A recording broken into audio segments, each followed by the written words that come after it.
What if dragons weren't a myth? What if they've always existed but were just sleeping in some sort of catatonic hibernation beneath the Earth's surface? Well, that's the very basis of the 2002 film Reign of Fire, which stars Matthew McConaughey, Christian Bale, and Gerard Butler. After the emergence of dragons from underground, humanity's population begins to diminish, at which point dragons also began dying off due to starvation. Humankind is nearly extinct, but groups of survivors still team up to combat the fire-breathing monsters that threaten their homes. The film follows an alliance between a British community led by Quinn, which is Christian Bale, and an American convoy led by Denton Van Zandt, which is played by Matthew McConaughey. Denton has his sights set on the big dragon that he believes is the sole male dragon who fertilizes the female dragon's eggs. If they can kill it, they believe they can end the monster's reign across Earth. Zombies have long been the monster of choice for post-apocalyptic futures, but dragons absolutely change the game and turn up the heat, pun intended, on human survivors fighting for their lives.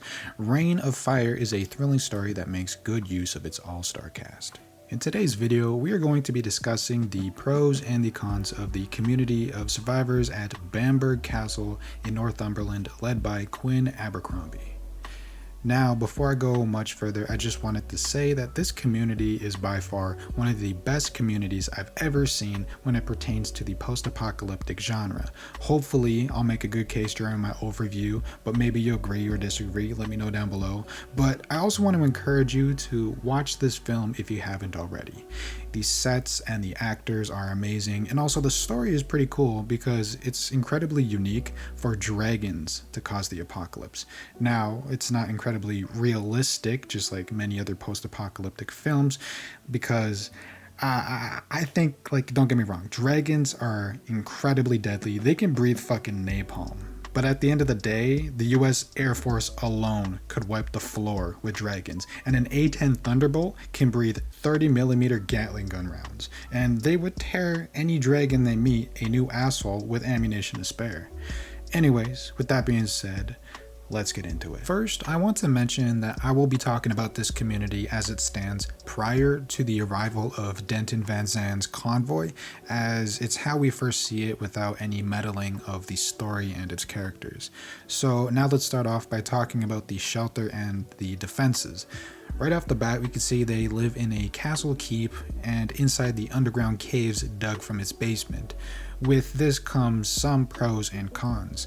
The pros that come to mind are the fact that everyone can stay out of sight from any roaming dragons above and bandits who attack the castle like a bunker. The caves and thick stone walls also provide decent protection from any possible storm that could pass over the community. Another good thing to mention is that because humanity decided to use all the weapons at its disposal when fighting the dragons, I think it's safe to assume that nuclear weapons could have been used that left behind radioactive fallout, something that being underground can protect you from. One great thing about stone castles is the fact that stone doesn't catch fire. So when you're living in a world where fire is a huge hazard, a stone foundation can be used for any rebuilding process should everything else burn down, making it one of the best places to pick when deciding where to call home. When it comes down to the cons, not a whole lot come to mind other than the potential for cave-ins to occur if those who dug the caves didn't build strong supports.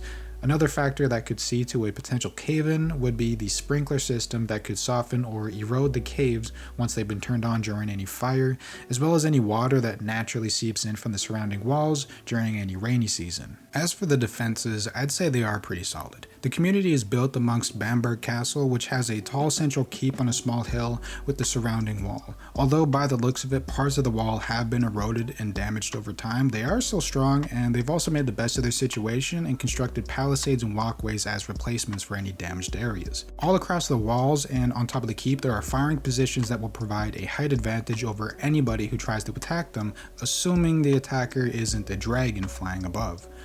When it comes down to what they actually have to fight on these defenses, we can see they have an armory which does have quite a few weapons, although they do seem to have a bit of a shortage when it comes down to ammunition, but this is something I think is safe to assume the entire world is having a problem with. The weapons they have are small arms compared to anything that could be mounted onto a vehicle, but when you add these weapons to the many firing positions, I think it's safe to say they could rout your average band of raiders.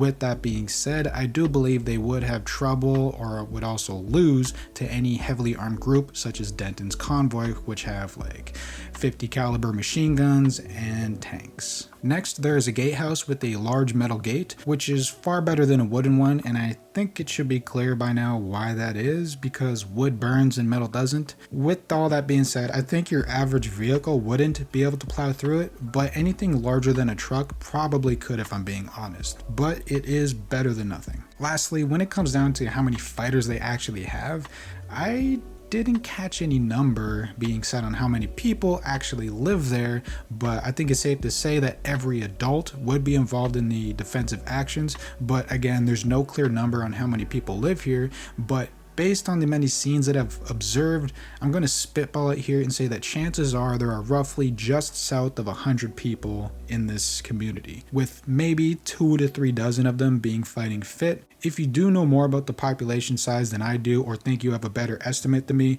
then please share with everyone down below. Next, let's talk about their capabilities. From a first glance, we can see various power generating fans around the castle, which I'm assuming is what provides electricity for the radio and many lights seen around the castle.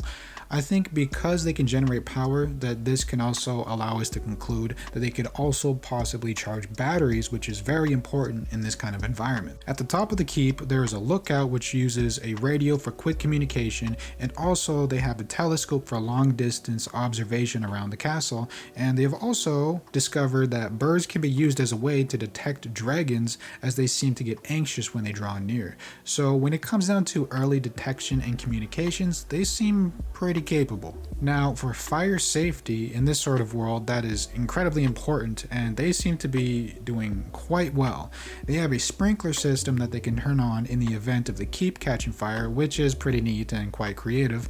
But also throughout the castle, there are many fire extinguishers that you can see, so people can put out any fires when needed. Because they have this sprinkler system, I'm going out on a limb here and going to assume that they have plenty of water.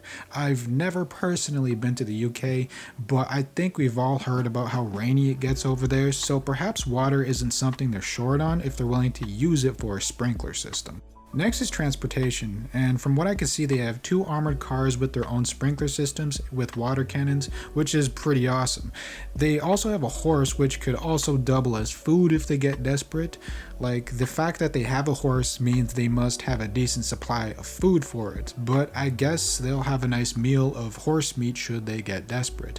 They also have a Jeep, or should I say had a Jeep, because this one didn't last that long in the movie, but I'd like to think that it was used to go on any scavenging missions or any farming needs prior to its destruction. I am curious though on how they get fuel. Maybe they've rigged up some sort of still to make their own fuel, or maybe they just scavenge it, but that part isn't entirely clear to me. Lastly, we have their food source.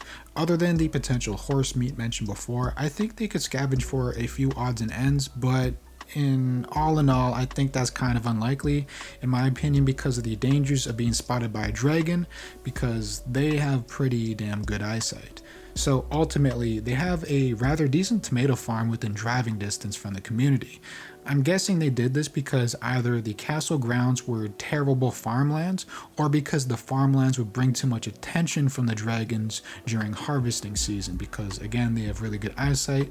And I suppose if the farm was to be attacked while everyone was out picking tomatoes, that it would be better if the farm was away from their home.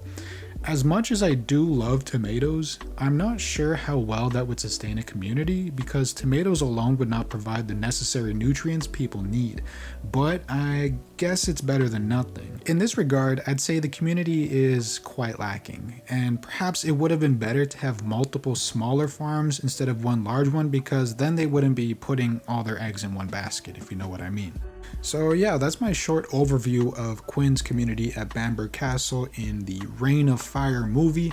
Perhaps I've missed a few things, so if I have, then please share what you know down below, as well as anything you want to add. All in all, this is one of my more favorite post-apocalyptic communities.